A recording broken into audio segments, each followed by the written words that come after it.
Buongiorno Lorenzo. Buongiorno, professor Maggi, buongiorno. Sempre qua a Portoviro. Buongiorno. Come si chiama? Maresca questo bar, quindi Sì. che ci ospita e ci fa questo piacere. Bellissima piazza. Bellissima piazza, più grande del Veneto, cioè anzi della provincia di Rovigo, eccetera, eccetera, eccetera.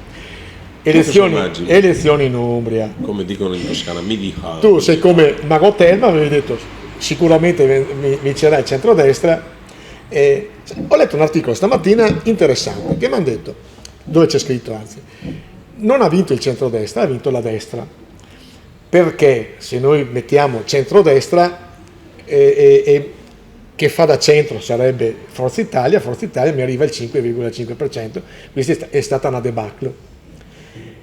Vai, cosa ne pensi? Sì, la tua è come sempre una battuta sagace e anche un po' provocatoria. Perché so il tuo affetto che hai. Allora, ha vinto il centrodestra, dove Salvini prende il 30 e passa, poi più la Meloni raddoppia. Non appoggiare. La Meloni raddoppia, eccetera. Non mi sento di dire che ha vinto la destra perché Fratelli d'Italia, che comunque ha avuto un grande successo, è molto, c'è il 10, molto, quindi il terzo partito. Posso dire molto vicino a Roma, e sono i voti che prendeva Alleanza Nazionale, quelle parti. Cioè. In realtà, diciamo, uso un nuovo termine, la raggrumazione del voto del centro in questo momento è in difficoltà, ma è la sommatoria che dà il risultato. Quindi diciamo che i concetti di moderazione riemergeranno.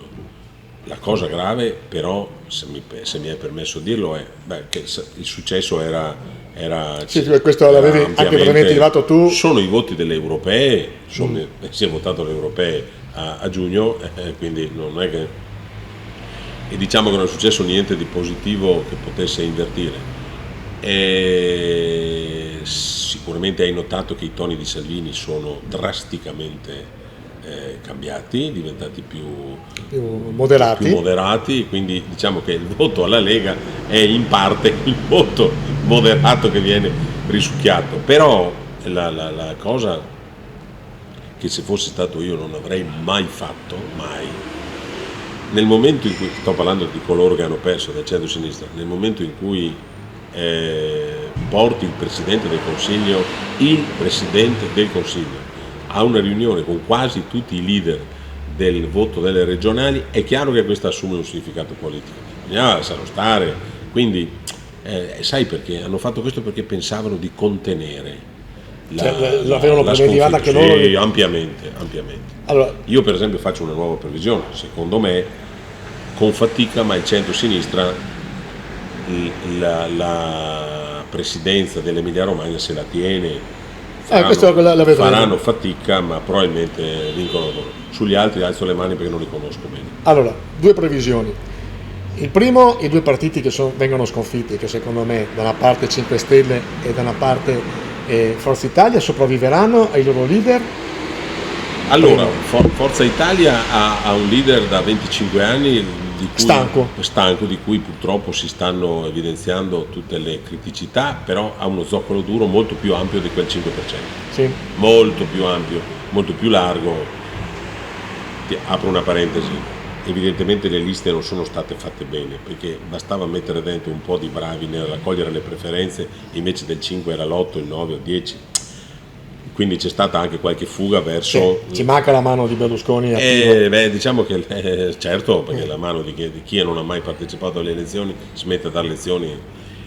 E i 5 Stelle è un voto di opinione, e quindi in questo momento gravemente pericoloso, anche perché hanno cambiato opinioni. Cioè i 5 Stelle, che hanno preso un sacco di voti con degli aspetti discutibilissimi, ma hanno preso il 30% perché erano contro tutto e contro tutti, adesso sono più filogovernativi, cioè non esistono più le critiche e sposano qualsiasi tesi, dimostrando una preparazione inesistente, quindi pericolosa. Quindi. Però, allora, anni 50, il partito dell'uomo qualunque, anche questo è andato al 30%, poi è scomparso.